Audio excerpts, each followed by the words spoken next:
PJ, you want to hit record? You haven't been Oh, recording. that's right. I forgot that part. Ugh. I'm giving you a hard time. Hey, this is Sam Pressler. And I'm PJ Walsh. And welcome to the In Stitches podcast, where we explore the humanity in humor.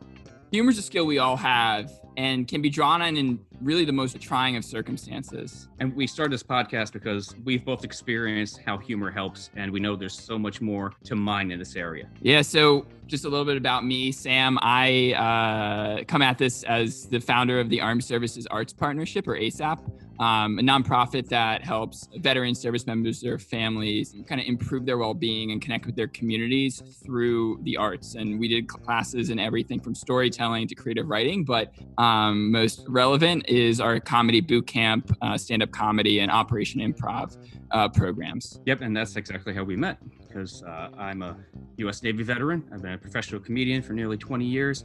Storyteller, I've done theater, and none of that has attracted Hollywood, but it has attracted Sam Pressler. And that's really all you could ask for at this stage in your life. That's all I wanted. There's an Oscar or there's a Sam, and I got the Sam. That's it. That's the pinnacle. But you know, one of the things that really for us was a shared experience was an understanding what the power of humor could do for people. Both for me, it was delivering programs for the veteran and military community. For you, it was in your own life and touring to bring joy to the veteran and military community. And this is kind of what leads us to this podcast. Well, honestly, because we both know what a laugh could do. You know, we both have witnessed what working in humor can do, watching people embrace humor and people use humor. So we also have seen it help so many veterans. We've seen what it's done for PTSD. So now this is going to be a whole nother way of exploring this whole area. Yeah. And I think, you know, for us, you know, we have background, maybe working a little bit more from the veteran and military perspective, but this is not going to be a veteran military podcast. We're looking at people, right? People from all walks of life, dealing with really challenging traumas and intense experiences, just things that may seem more mundane. But the through line through all of that is, how does humor play a role in your coping, your resilience, your growth in those moments of time? And the reason we're tackling this in a podcast, which I think is really cool, is we get to capture what we talk about. We talk about this stuff on a regular basis, you and I, because we've known each other, got to know each other over the past 5 years. And I have this theory of comedies where people go to forget, like stand-up comedy, and theaters where people go to feel. And in this, I think we really can explore like a meeting of both of them, you know, where we can hear great stories from people and ask questions on how this has all affected them. The limits is unlimited, so it's gonna be very, very fun. So yeah, where do you think we're going from here? Only one place to go from here. Our first guest, man. And I'm excited about this because he's a great guy. He's an amazing guy. His name's Adam Keys. He's an Army veteran, triple amputee, and he's found humor. He uses it to persevere through his recovery. And honestly, this is the part I really appreciate about him, is he started using stand-up comedy to own his own story. And so for me, I first met Adam through ASAP's comedy boot camp. And in his first day of class, I was just amazed by his positivity and just how funny he was. But you'll hear in this interview, there's much, much more to him, right? He has significant depths of personal loss and just a sense of purpose and purposefulness with which he lives every day that's nothing short of inspirational. And I really can't think of a better guest for our first In Stitches episode. So without further ado, Adam Keys. All right, Adam Keys, welcome to In Stitches. Hey, thanks, guys. Welcome. Thanks for having me. How you doing today? I'm hanging in there, you know, dealing with the whole COVID thing. It's not been fun, but we're getting through it. We're making it by. I'd like to tell you this, man. You're probably one of the most active posters of jokes on social media right now as we're going through this.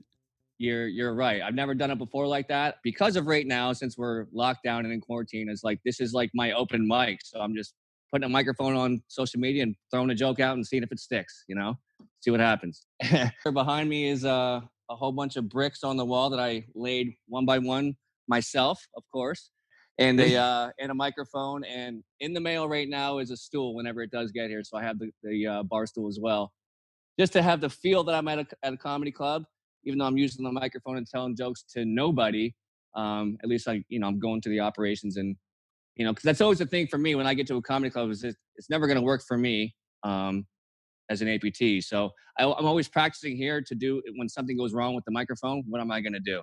And that happened my very first show with you guys in ASAP. So it's like I'm expecting something to go wrong every time now.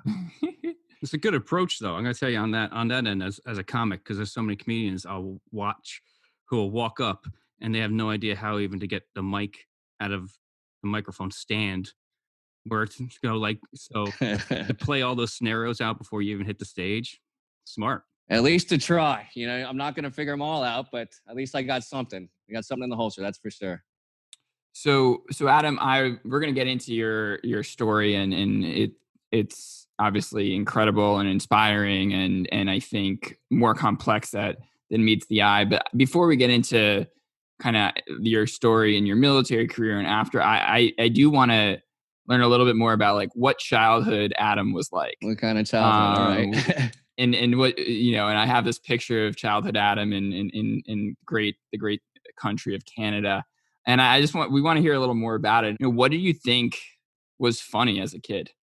Everything, that's for sure. I was definitely the kid that was on your sport team or your swim team or whatever, and if somebody tripped on the pool deck or got hit with the soccer ball in the face or in the gut and they went down, I was laughing. Like I don't know why. I was definitely a class clown coming up. Some of that got me into trouble. Not all of it, but enough to be in trouble at home for sure. So comedy's always been part of my life, that's for sure. Mm-hmm.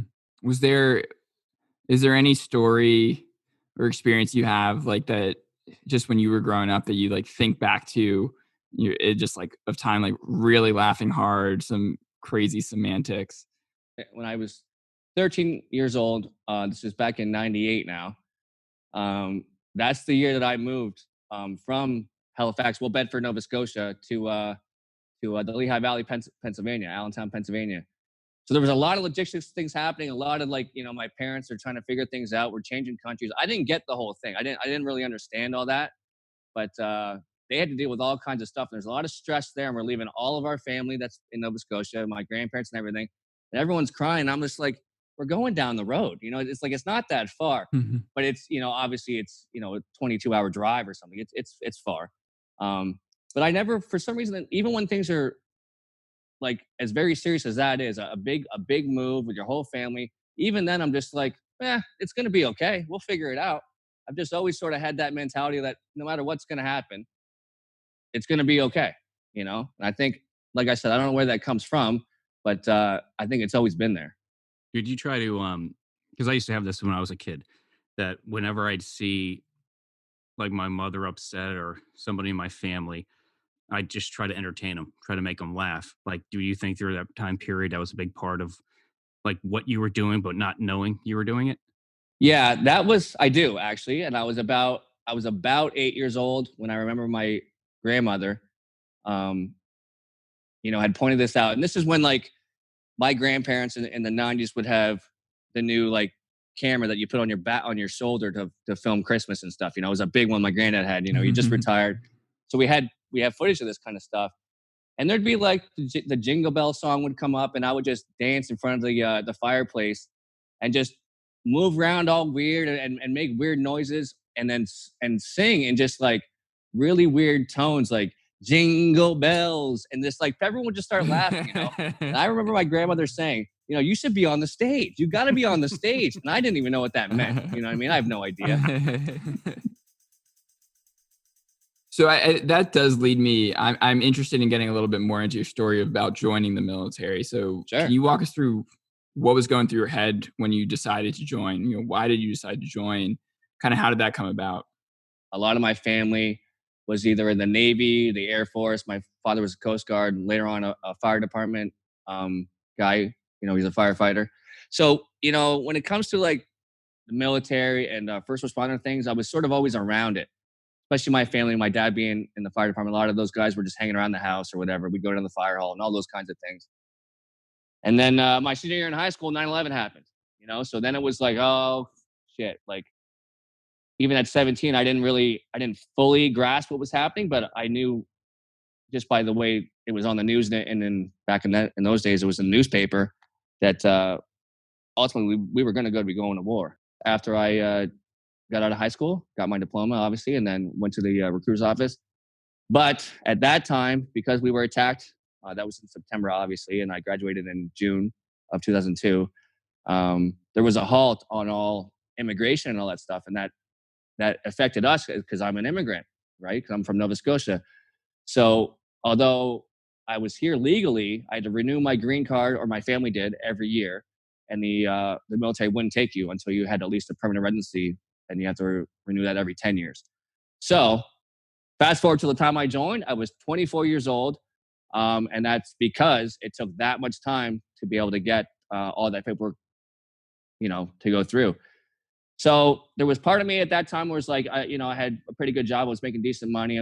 I was dating, a girl, and my parents thought maybe the military's out of my mind by now. But at that time, it's like what, 5, maybe 6 years into the war. I think about 5. Several of my friends from high school went there. My cousin in the Canadian Army had been there already in Bosnia before that.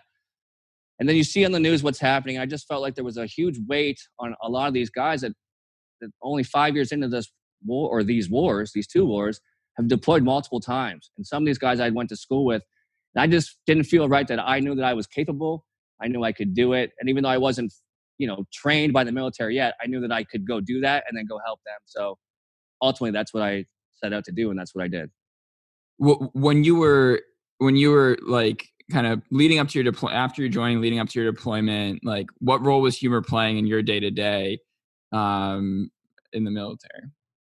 It played a big role, and not just for myself, but my friends too. And we all got real close. And I have a lot of funny friends in the military, and everybody would crack jokes, including myself, which was good because it really helped, because you're just doing this stuff over and over and over, because everything is such a fast pace. And when you get these orders and you're training to go shoot and go blow stuff up, but you also have to live close quarters, and it just becomes so repetitive, and you're just like, just let me get there so I could stop doing this. Like, you have to stop thinking about what you're actually going to go do and just worry about, have to find the joke right here, right now, because you're going to go crazy before you even get on the plane to leave. What I think is interesting is I'm hearing you describe that time when I was in field medical service school, just during the first Gulf, and Mm-hmm. all of that ramping up that you just talked about. That's what they did with us. They shortened it. We went, we had to get out in the field. We had to be trained. Everything had to be done fast, and we were leaving and we were heading overseas. And in our mind, and I don't know if you felt like this, I mean, it's very, very, you're young, you're impressionable, and you're full of lots of energy, and you have all these people around you who are your support system. And as you keep moving, you don't get a chance to stop to think. And I think that's where everyone's just making jokes, because there's such a huge unknown. It's just so real. Yeah. That you can't, like, I specifically remember going through all my training, and then at one point our instructor going, as a field medic, going, your life expectancy is 7 seconds in a firefight. Yeah. And I was just like, oh man, hold on. I just had a mullet and I was at a Tom Petty concert maybe 9 months ago. And I think that gets lost. Yeah. And it does. Humor is everywhere. Someone just has to point it out for the most part. Yeah. It's a crazy time. But I was very interested in and kind of, you're bringing me back to some of my thoughts of when I was in, and how you ramped up and you went over there, and you got there, you said in 2009. We left December 26th, 09, but actually got our boots on ground January 1st, 2010, which is ironic. Wow. I thought. Yeah, that's awesome, because December 25th, 2009, I actually was on the USS Nimitz in the Persian Gulf for Christmas, Nice. entertaining the troops. And I think it was like 19 years exactly to when I spent Christmas in the Gulf myself on a ship. Wow. So it's kind of a throwback for you, because you're away too then at that point. Yeah. It was a wild time, because when I was with the military is when I decided I wanted to become a comedian, and then to go back. And it was at that time period, because I was like, we were the cleanup crew for the first Gulf. We went over there, and it was like almost. I always felt like it made me smell the roses, because I got lucky. Sure. I got very lucky with my experience in the military. So going back to entertain on the day, and being away for Christmas and being able to entertain those troops it's one of the highlights of my life. Yeah, I can imagine so. Yeah. And PJ, I think that's a good segue. So Adam, I want to kind of get into just learn a little bit more about that deployment. And so can you, to the extent you're comfortable, tell us about that deployment. Mm-hmm. This deployment here, it was advertised, and I'm not going to get political at all, but when people know that you're going to come, there was a lot more activity when we got there. Mhm. So things happened almost instantly. It was my first deployment, my one and only deployment. It was my fourth mission. So I'm only there, maybe 6 days, 7 days. On the fourth mission, IEDs go off. It's like, okay, if you don't get it now, everybody, nobody was killed, thankfully. But people were injured and a lot of damage. And it's just like, if you don't get it now, then please don't come out with us. When people started dying, and this was really early on, this is late January, Romanians started dying. And then, obviously a bunch of Americans and some of the Navy guys and some other Army guys. And it just felt like every time we did get back to the wire, and if we did get to sleep, sometimes it was daytime, sometimes it was nighttime, it didn't matter. There's always choppers coming in and out, but all the time you get waked up because if there was, let's say there was 300 people maybe at our fob, it might have been less than that. I forget. I think it was probably more like 200. So it was a really small place. And but if anybody that was on that fob was killed or was getting medevaced out and was still alive, we all had to go to the flight line and salute them off. And it just felt like that was happening so often. I don't think it was daily, but it certainly felt like it was daily, and that starts to wear on you a lot. And you want to make sure you're doing everything right. And on June 21st, 2010, Specialist Scott Andrews was killed in action, and he's in our company. I was in second platoon, but he was in first platoon. So I was not with him, but we were out on our mission that day, but we weren't very far away. And we knew something had happened because obviously we're all communicating. We want to know what's happening in every different part of the battle space. And we knew something happened, but we didn't know, obviously, it was the worst. And then you start seeing the medevacs go that way, and it's like, oh, fuck, what's happening now? And then you get, they try to tell you when you're on mission because they don't want you to be, you have to focus on your mission. But they also want you to know that, your friend's injured or killed, and in this case was killed. So we didn't know officially till we got back to the fob that night. And then we had to see him off. And that was the first real hard day. And I wasn't even there to see it. And more importantly, I wasn't there to help. Everybody really wants to help, but if you're not there and you just have to listen to it over the radio or get told when you get back to the fob, really takes something away from you. And I bawled my eyes out. He was such a good guy. He was so funny. He was a mechanic, and he went on, he volunteered for missions because he was just so passionate. He was so good. And when he lost his life, it was really hard on our company. Things progressed from there, and we kept getting attacked, and there was more firing from here, more IEDs over there, and it just was getting worse and worse. And on this particular mission, I'll tell you, when I got injured and ended up at Walter Reed, we had left July 11th, 2010, or was to be an overnight mission to come back on July 12th.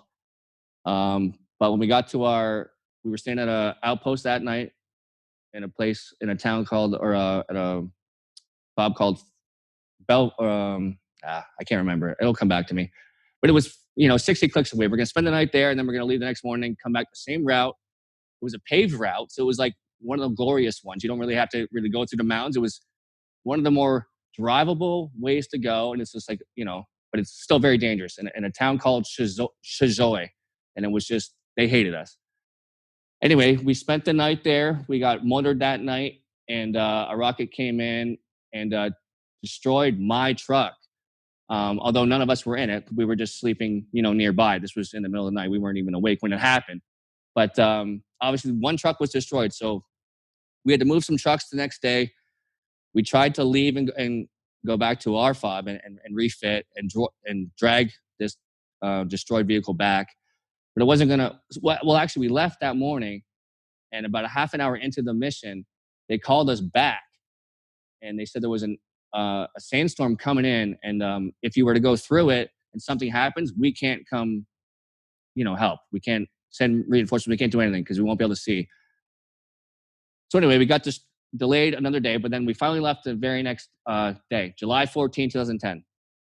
And because of that sandstorm, there was no aerial surveillance for, roughly 12 hours. So there was a lot of time for the enemy to do things.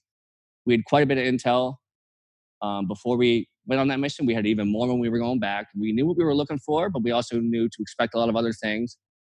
We knew the areas that we already had problems because we had been there roughly 7 months now and went through these villages a couple times. But there was reports of a very, very large ID out there, very large. And, we wanted to make sure we found it. And even the small, we wanted to find everything. We wanted to find it all. We didn't want anybody to get hurt. And we came up to this village, and I was in the lead truck. Because my truck was destroyed, that we had to bring the truck from the rear of the convoy, which was the platoon sergeant's truck. We had to leave 4 guys back at the FOB. So we're actually short-handed now. Even nobody was killed. We had to leave people there because we didn't have room for them. And they were going to fly back. So we're short-handed, just to make the story short, I guess. And we get up to this village.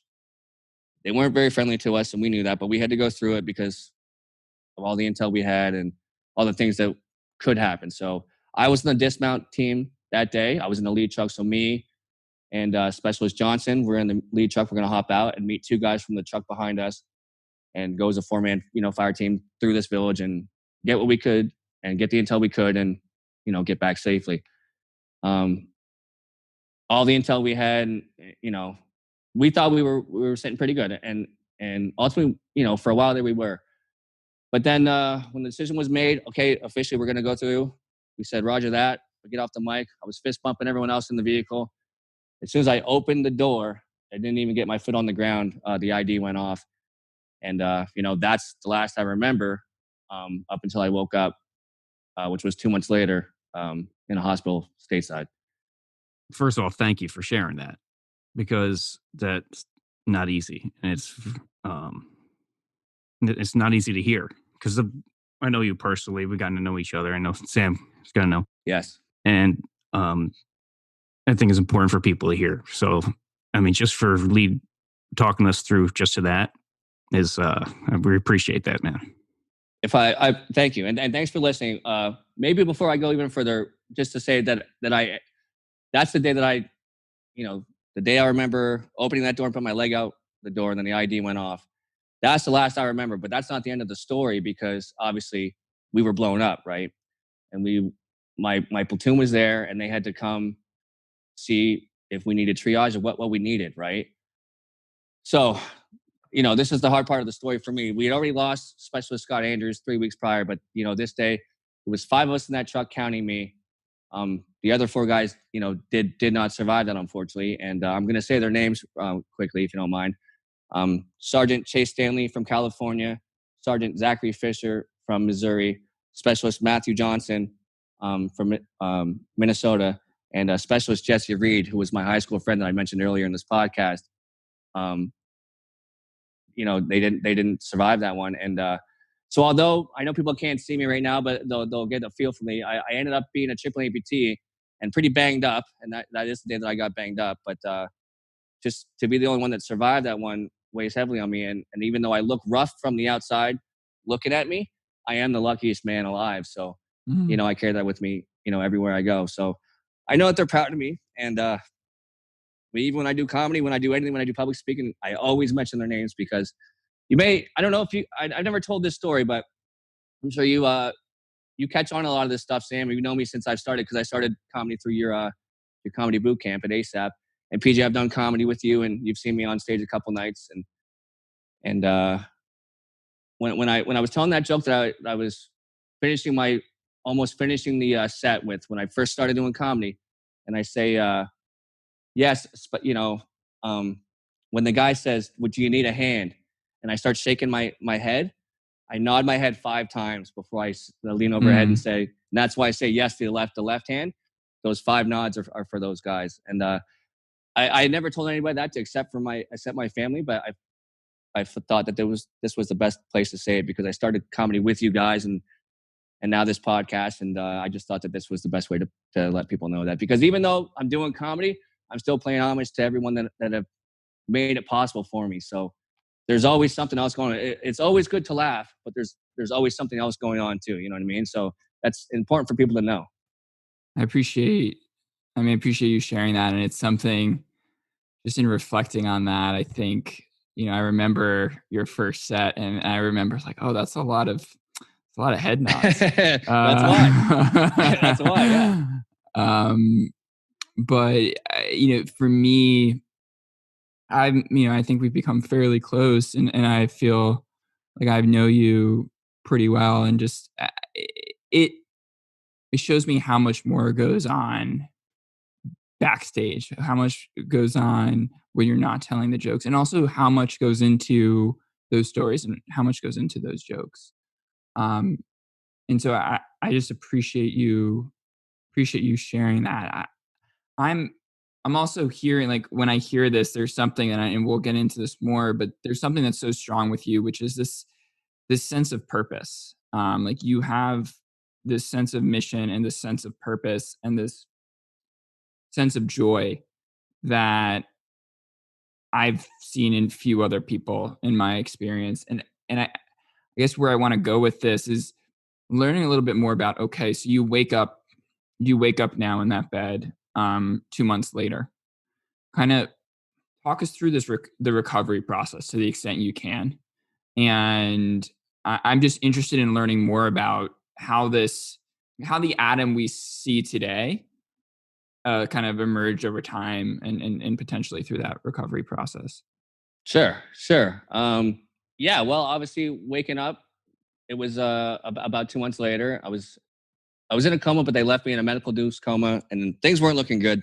All the doctors had told my mom and dad, everybody was apologizing to them and saying, my family thought that they had sort of gave up. You know what I mean? So if you weren't being positive or saying positive things, my mom was kicking you out of the room. That was just the end of that. My mom's fierce. My whole family is fierce when it comes to this.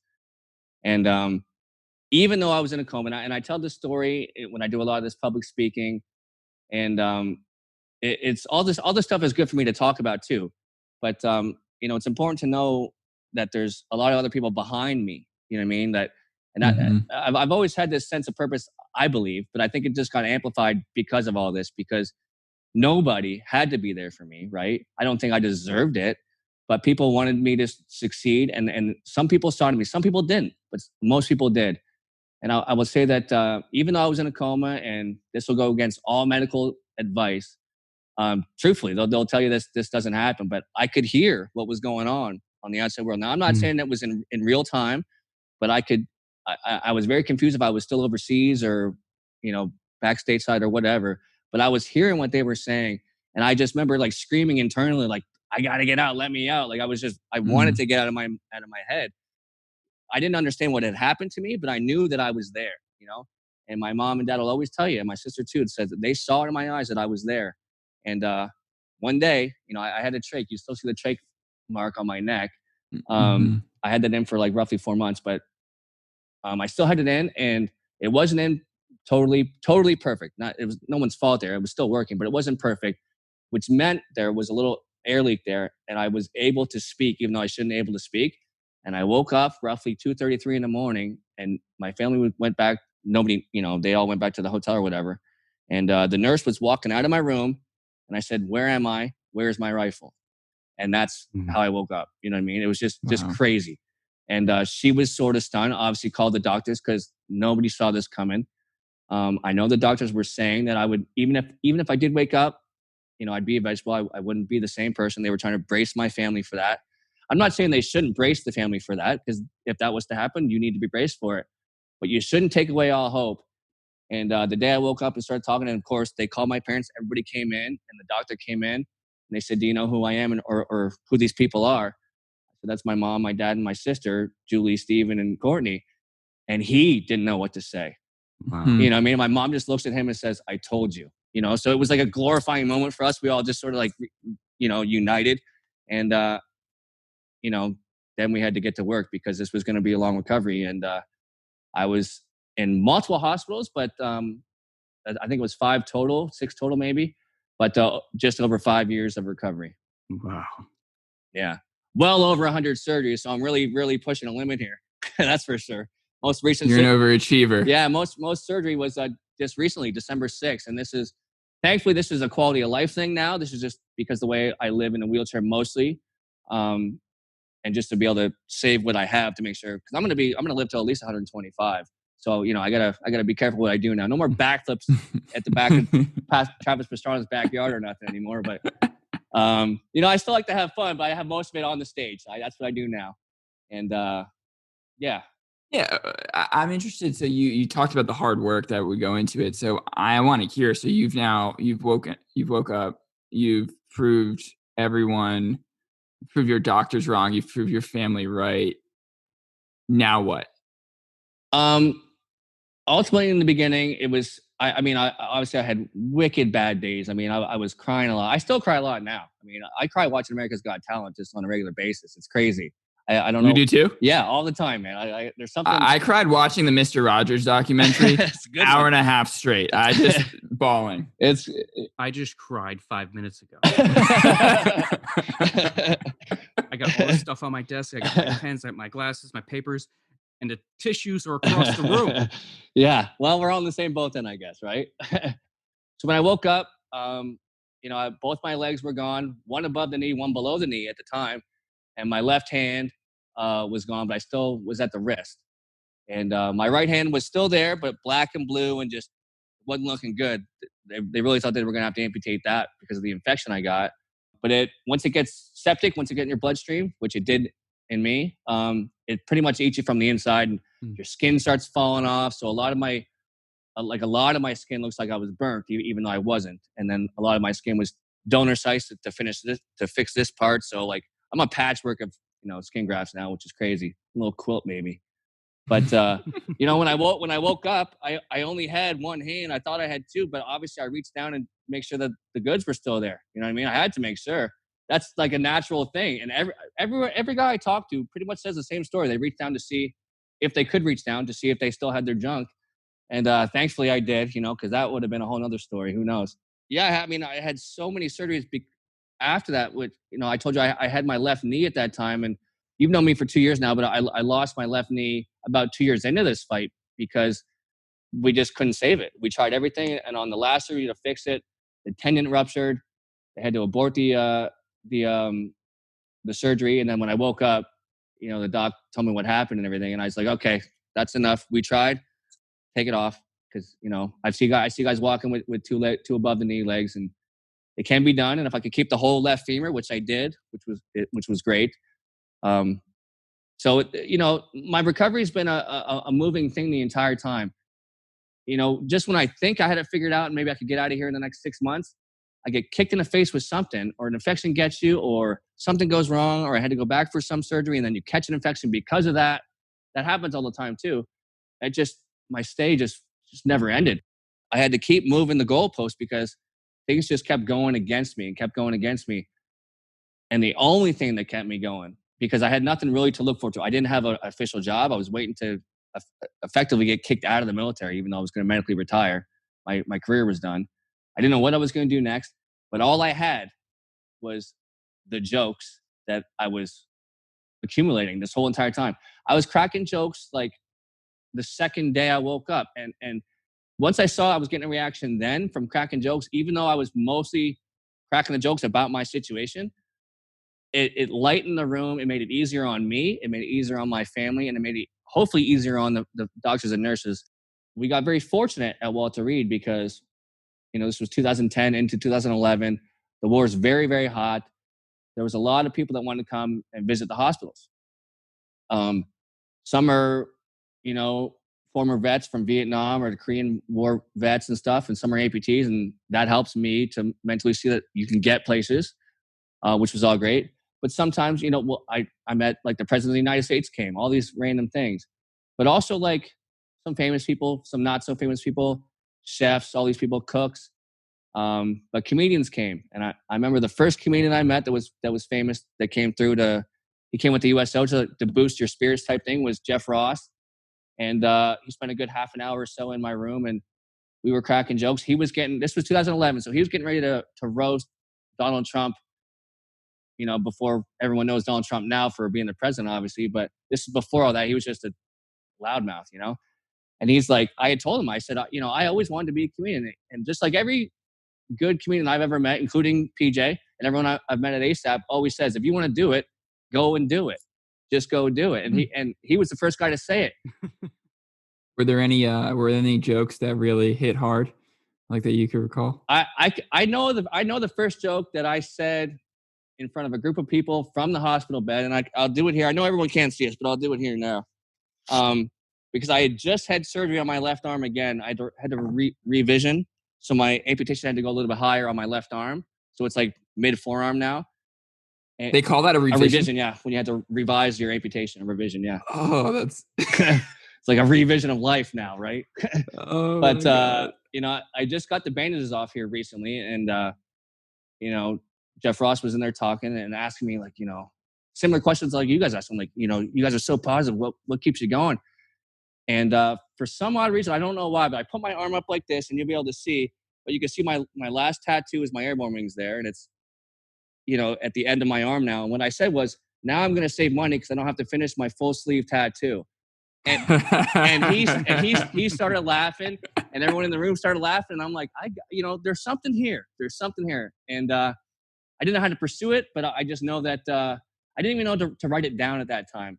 But these things started happening more and more. And eventually I'm like, I got to start writing this stuff down. And it seems like you were already clocking the laughs. I think that's what pre-comics do. You know what I mean? You're like, ooh, okay. And you put it in this little mental filing cabinet. It was definitely a mental one, but it was there. You're right. Yeah. It's awesome. That's awesome. So let's jump in, okay, so you're still in your recovery process. It's an ongoing process, but now you're getting out of Walter Reed. You're starting to get into whatever your new normalcy is. And so I think people would be really interested in hearing about some of the stuff that you've gotten into since kind of getting this new lease on life. And, just kind of talk to us about that, and we can kind of go from there. Sure. After I went through what I went through and, died on the table 6 times, I had to bring it back to life. And, all these things, especially when you read back and I'm almost 10 years out of this. When I got hurt, I'm almost 10 years out of that now. I get to meet nurses and meet doctors that treated me long before I could, say thank you to them. It really gave it to me. It's like there were so many people that worked very, very hard to get me here. Not only do I want to be here, but I also want to thank them. And I know the best way for me to thank them is, especially now because we can't do handshakes, the best way for me to thank them is to go out and show them that I'm doing okay. And I've been trying to do that ever since. And so I've done, 10 marathons on a hand cycle, some big marathons as well. I've swam 1 mile open water swim down in the U.S. Virgin Islands. I've done road trips like crazy that, people would think a guy in a wheelchair shouldn't be doing, but I've done. And as you guys know, and I'll announce to everybody here is, almost 2 years ago now, I climbed Mount Kilimanjaro on my short prosthetic legs. And I'm happy to say that I made it to the top, which was even more incredible. Amazing. Yeah, you pretty much don't have any excuses anymore for any type of accessibility issues, right? I know that definitely came back to bite me for sure, because I came home and I asked my dad to help me rake the leaves because it was, in the fall. And he's like, "You just climb a mountain, rake your own leaves." I'm like, "Oh, damn, there goes that." Yeah. You can't use the handicap parking spot with a "I climb Mount Kilimanjaro" bumper sticker. No, that's very, very true. No. They actually have a spot at the back of the Walmart parking lot for Adam. They So here's the thing, and now what I want to is do you have a connection? Because I like doing sports thing. I like doing, like, I did an American Ninja Warrior, and yeah, I like doing marathons. Do you feel a similar connection between that kind of challenge and the challenge of comedy? Because I always feel similar. You mean from sports to comedy, the type of thing? Yes, yeah. Absolutely, I do.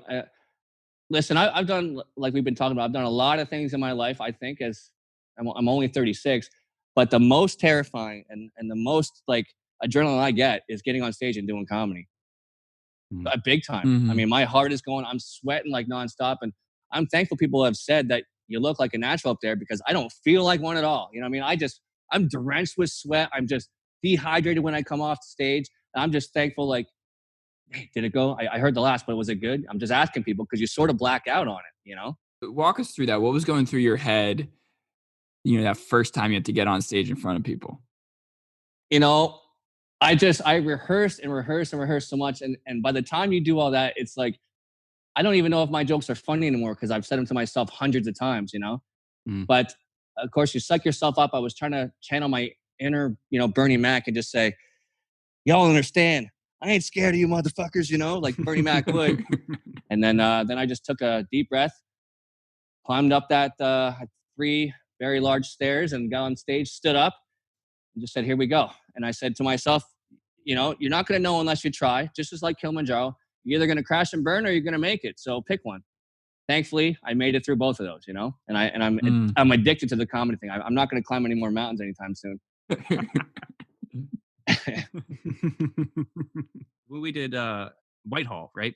I saw you, and you were studying and studying and studying and studying. Yep.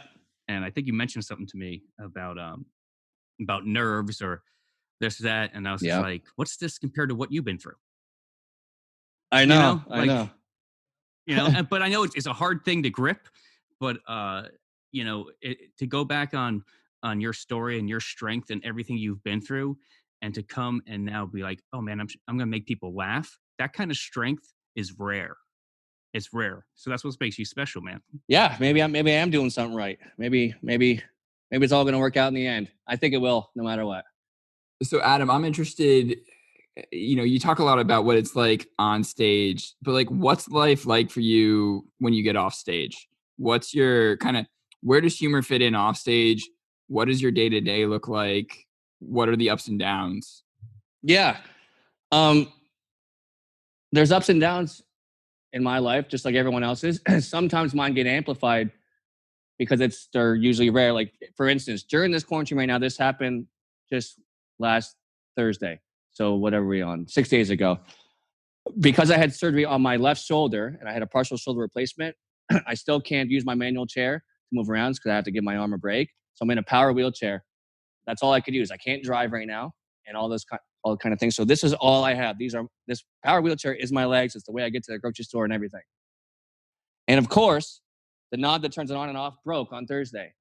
Now, man, you think that's okay. It broke. Let's just fix it. There's no ready store to go pick up this little knob, right? You can't go do that. You could try to order it. It may happen. You're supposed to go to the VA.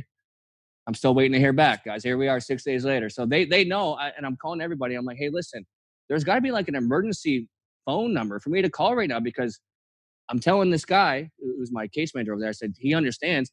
These are my legs, man. I mean, this house could catch on fire and I can't get the hell out of here right now. Like, doesn't make any sense to me.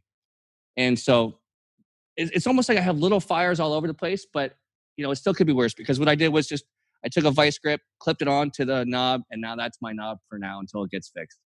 It's with a vice grip and 3 rubber bands are holding it on. That's literally what's going on here right now. All these things happen all the time, though. Like when it comes to the wheelchair, it's a thing. When it comes to VA, it's a big thing. But like my daily living, I think is great, and I can maintain everything on my own. I live by myself. Although not currently, because my parents were here helping me out during surgery, and now my dad got locked here because of the COVID. So he's here with me for the next couple months anyway. I would say this: it's a hard life only because if you don't accept it, it's going to be hard on you. But no matter what, it's going to be hard on everybody else, right? So it's hard for me to make new friends or keep friends or keep relationships because no matter what, like. Ultimately, I have to go back to the hospital and have surgery. And when I do, it's a long recovery. When I don't have that, it's like I have to measure when I want to go out for a happy hour just to meet some friends or even on my own because I'm having a bad day or something. Go out and have something to eat. And you go to the bar. I have to like stop myself and say to myself, is it worth you going out right now? Because no matter what, if I'm with a group of people or if I'm by myself, somebody is coming over and it's going to be more than one people to come over and talk to you. Now, I don't mind that on an average day, but nobody wants it every day. And I don't want to relive the worst day of my life all the time. And that's why I got into comedy because I want to tell the story my way, When I hear you speak, I often feel that there's this burden that you have. It feels like you can't say that things suck because you have, in your view, this opportunity to be alive. Do you ever feel like that challenge of just saying like, like today sucks. Like this is difficult. Like I don't owe you anything. Like how do you deal with that?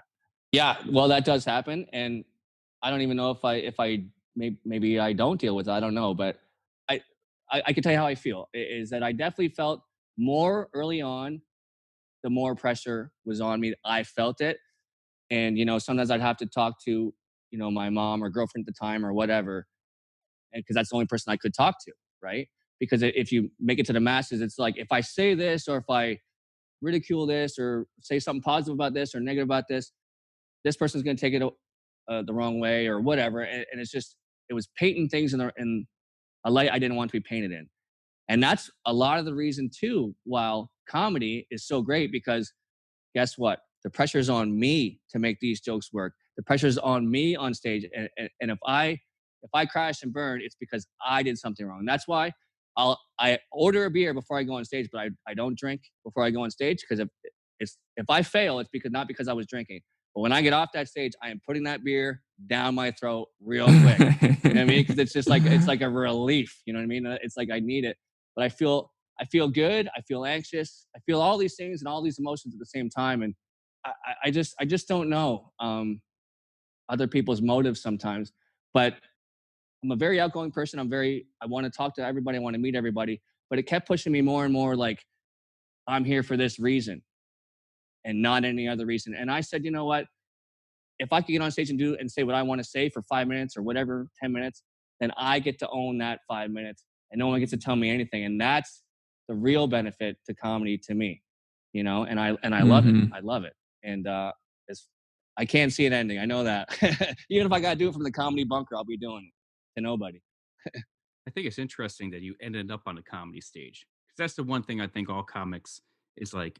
I'm the director, I'm the writer, all the responsibilities on me. And with your story, I'd imagine, I think a hard lesson that people learn in life is even though somebody approaches you to do a good thing, doesn't mean they're a good person. Right. And a lot of times when you're working in these kind of like places where people are trying to raise money or they have a certain agenda, you don't know it, even though you have the best intentions. All of a sudden, you start sit back and go, "Oh, that's not what that doesn't align with my values." But when you step on stage, it's you. It's exactly what you want to say, and it seems like you've matured into that. All these experiences have led up to like, "Hey, I'm going to be on this stage. This is my story. This is how I want to go about it. This is my value system, and these are my Right. jokes. I'm in full control Yeah. here." I dig that, man. That's an awesome Yeah. journey. I have a lot of places I want to go right now, PJ. What comes to your mind, PJ? There's this whole life, this whole burden that you had, and this bravery and the selflessness that you have and you've distilled that so many people in the world have no idea is going on. And you're a symbol of many, you Okay. know? And now you have this balance in your mind of all these things that you went through and real hardships. And when you're approached by people complaining about these little mundane things like, oh, I can't get toilet paper. How do you have that balance? How do you have that balance of like, oh, oh, you can't get toilet paper? Let me tell you the fuck I've been through. You know, do you feel that like because that's what impresses me about you is you have a cool demeanor through it all. I was 26 when I got injured, and 26 obviously when I lost three limbs, right? But I remember when I was having a bad day when I stubbed my toe. So if somebody stubs their toe and they're saying they're having a bad day, or for whatever the reason is, you're still having a bad day. You know what I mean? And so I'm not. I don't want to put anybody down because if you're having a bad day, you're having a bad day. That is one thing that goes back to what Sam was saying. Is like everyone tries to say like, oh, they don't want to say it to me because this guy lost three limbs and this, that, and the other. He's had 100 plus surgeries. You could say it to me. We're still people. We're still just chatting. You know what I mean? But people come up and say just some random things to me. These days, especially if they had a medical issue. But they'll say it to me because they know I've had medical stuff, or they assume, right? And then I'll say it. I'm like, so what are you saying? Like, well, you just motivated me because you seem to not, you know, care. And that's not true. And the reason why I say this is because there's that whole zero fucks thing, right? And that could get you they can get you somewhere, but it's not true because I do care about a lot of things. And first and foremost, my family, obviously, but I care where I go next. I care what I do when I want to start a family one day, all these good things. I want comedy to be what I do. But let's put all injuries aside, right? I'm a brand new comic, just getting into the world. I can't equate myself to Dave Chappelle. You know what I mean? But people try to do that. Now, I'm not saying by any means, I'm just using the name Dave Chappelle. I'm not even close to that kind of level in the comedy world. But if Dave Chappelle was an amputee, people would look at him the same way they're looking at me right now. You know what I mean? A lot of people look at me and say, like, with the Kilimanjaro, I can't believe you did that. Why'd you do it? Well, obviously, I heard there was a comedy guru at the top of the mountain. I had to go talk to the guy. You know what I mean? I mean, it just had to happen. But obviously, and mostly, most of these things are just selfish things that people get something out of, because I wanted to make sure that I could get to the top of that mountain. Mhm. And it got in the news, and all these things were good. We raised money for charities, and all this stuff is good, all positive things. But I ultimately did it for me, and everyone else that stubs their toe or has any other mishaps at the hospital or whatever in life, all these roadblocks that everybody hits, you just have to know to either go around it, go over it, go under it, whatever you're going to do, but you can get to the other side. Just like we will about this coronavirus thing. We're going to get through it, but it's hard to be patient. I get that part. Maybe I'm blessed now because I just know how to wait and wait it through, type thing. You know what I mean? Mhm. Not to say that this Right. coronavirus thing is not bothering me. I want to go out, man. I can't stand being inside anymore. This is crazy. But yeah, you had mentioned pressure, right? I do feel that. I feel it less these days, but I still do feel it, right? But to relieve that pressure, I go on stage. And sometimes it's public speaking, but mostly it's comedy these days. And it's like I just want people to look at me not for what I don't have and look at for what I do have. You know what I mean? Mhm. Okay, Mhm. I'm missing Awesome. legs, I'm missing my left hand, but what can't I do? Really, I don't think there's nothing that I can't do. I never thought, even before I got injured, that there was never not one job. I don't care what it was in the military, that if I wanted to do it and was dedicated to it, that I couldn't do it. And I think that climbing that mountain, swimming that 1 mile, doing those marathons, even though I'm not, winning the race, I'm finishing the race. I'm climbing the mountain and I'm getting on the stage and I'm doing it by myself. And it's terrifying, but I'm going to keep doing it. Oh, yeah, I appreciate that. And I think that's a good segue to my last question that I have. Yeah. I'm wondering if you could share when you met John Oliver Yeah. before our Combat to Comedy show in 2019. Remember when we knew that we were going to be meeting John Oliver, right? Like I found out that John Oliver was headlining the show, and then I was like, okay, we need to figure out a way to get John Oliver to remember us. Right? And so we were like scheming beforehand. We're like, what could we do to get John Oliver to remember us? I think I sent you a text, Yep. and I was I like, remember. do you have any extra prosthetics lying around your house? Yeah. And I said, dude, we got a hand. Let's give him a hand. And you sent me a picture. You sent me a picture of this like comically large hand that apparently you put on instead of your like the hook sometimes, basically. Yeah. So okay, so we flash forward a week. We're at the show. We get to meet with John Oliver. So we go downstairs, the basement of Gotham Comedy Club in New York. Yep. We have to like wheel you around the building because like that's the way New York City comedy clubs work. You have to go through 4 buildings just to get back to the basement of the building you were in. It's all So you're in Kilimanjaro. right? Yeah. It's like so you're in there. I bring John Oliver in. Yeah, we're talking in the green room back there. He's asking me some questions. His wife's actually, or at least was, an Army doctor, and he asked me if I knew some of the guys that went to Walter Reed. I said, yeah, I'm good friends with him. So we had a good rapport right away.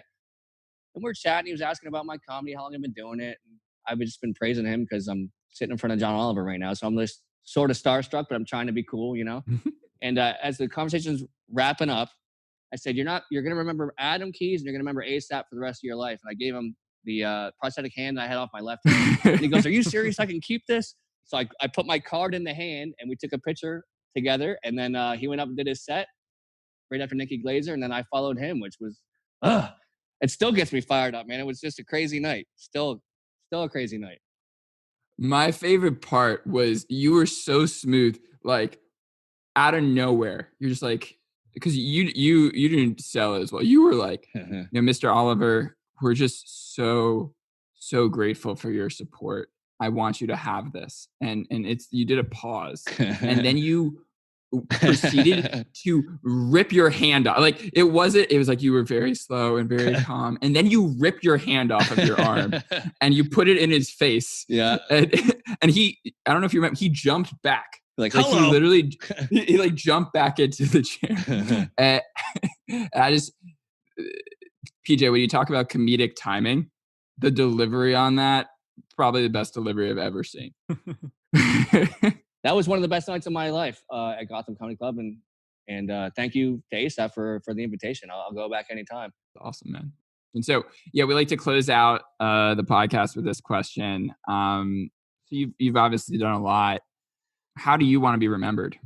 I would say everyone should know that I'm not a one-man show. You know, there's of course my family, but hundreds, if not thousands, of doctors and nurses that helped me get along to where I am today.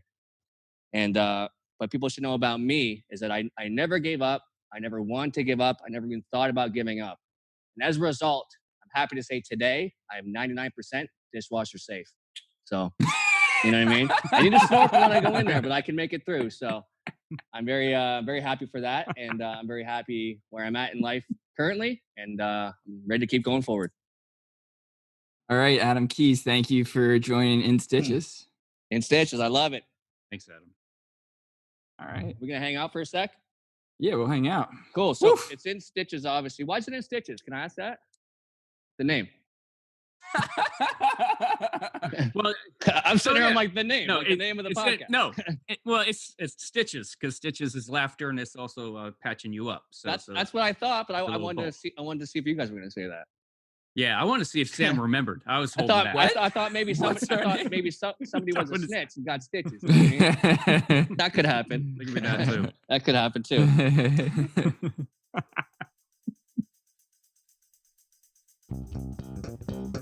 Wow, that was something.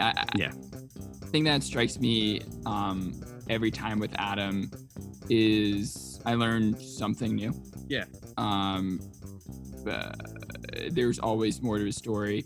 For me, this time it was just that the piece around nodding 5 times before the joke he tells in honor of the friends that he's lost. I've seen him do that 10, 15 times and I never caught on to it. And it just gives it a whole new meaning of kind of the role that humor and kind of purpose have played in his journey following his loss and his recovery. He's a perfect example of how humor helps.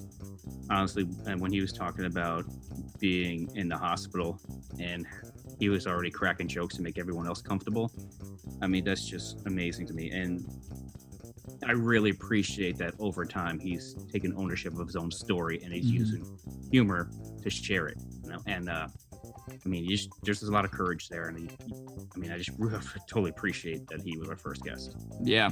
So thank you again to Adam for sharing your story. I know it's not the first time, but it's never easy to relive those experiences. But also for sharing your positivity and your inspiration, and for giving us the pleasure to have you on. We have a couple other people we'd like to thank too, who have helped us get this project off the ground. Yeah. So first, our executive producer, David Bobrow, our designer, Grace Mano. This has been a team effort, and we're really excited for what's to come. And we'd also like to thank you for listening. And do us a favor, get on social media, tweet, do Facebook, everything, because we're going to have guests week after week that are going to have you in stitches. You're going to learn how humor helps, and Sam and I are going to grow as human beings. Thanks, Sam, for having me.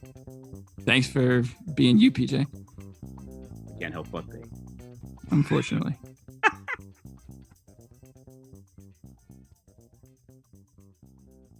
This has been In Stitches.